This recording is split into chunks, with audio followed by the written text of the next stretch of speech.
ওপার বাংলায় ইউনূস প্রশাসনের বড় ধাক্কা। 6 মাস পরে জামিনে মুক্ত বাংলাদেশের সন্ন্যাসী চিন্ময় কৃষ্ণ দাস। বাংলাদেশের হাইকোর্টের ডিভিশন বেঞ্চের নির্দেশে জামিন মঞ্জুর হয়েছে। জেল থেকে বেরিয়ে এলেন চিন্ময় কৃষ্ণ। ইউনূস প্রশাসনের বড় ধাক্কা। প্রায় 6 মাস পর জামিনে মুক্ত বাংলাদেশের সন্ন্যাসী চিন্ময় কৃষ্ণ দাস।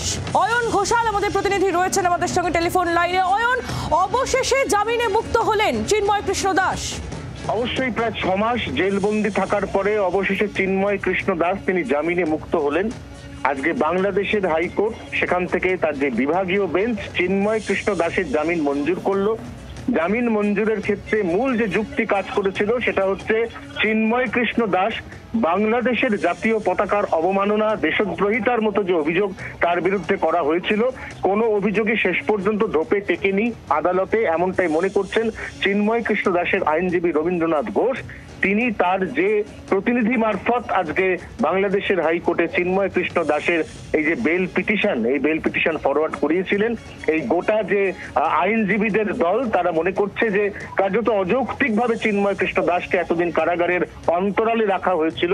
অবশেষে যেভাবে সত্যের জয় হয়েছে, যেভাবে বিচার প্রক্রিয়ায় আস্থা রাখার পরে তার সুফল পাওয়া গেছে, তার জন্য কিন্তু একই সঙ্গে বাংলাদেশের বিচার ব্যবস্থা তাকেও কিন্তু ধন্যবাদ জানিয়েছেন চিন্ময় কৃষ্ণ দাসের আইনজীবীরা। একেবারেই অয়ন, তুমি আমাদের সঙ্গে থাকো। অত্যন্ত গুরুত্বপূর্ণ খবর আপনাদের জানাচ্ছি। ওপার বাংলায় ইউনূস প্রশাসনের বড় ধাক্কা। প্রায় 6 মাস পর জামিনে মুক্ত হলেন বাংলাদেশের সন্ন্যাসী চিন্ময় কৃষ্ণ দাস। বাংলাদেশের হাইকোর্টের ডিভিশন বেঞ্চের নির্দেশে তার জামিন মঞ্জুর হয়েছে।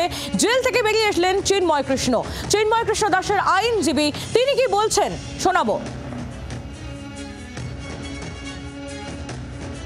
ধন্যবাদ জানাতে চাই বিচারপতি মহোদয়কে, এবং সেই সাথে ধন্যবাদ জানাচ্ছি এবং কৃতজ্ঞতা জানাচ্ছি সাংবাদিক বন্ধুদেরকে। ধন্যবাদ এবং কৃতজ্ঞতা জানাচ্ছি আমাদের আইনজীবীরা যারা শুনানিতে অংশগ্রহণ করেছিলেন, এবং ধন্যবাদ এবং কৃতজ্ঞতা জানাচ্ছি এর সাথে জড়িত যারা বিভিন্নভাবে এই আইনি লড়াইয়ে দীর্ঘদিন ধরে আমাদের সাথে ছিলেন তাদেরকে। তো এর মধ্য দিয়ে আমরা ন্যায় বিচার পেয়েছি। আমরা ধন্যবাদ জানাচ্ছি অন্তর্বর্তী সরকারের মাননীয় উপদেষ্টাকে।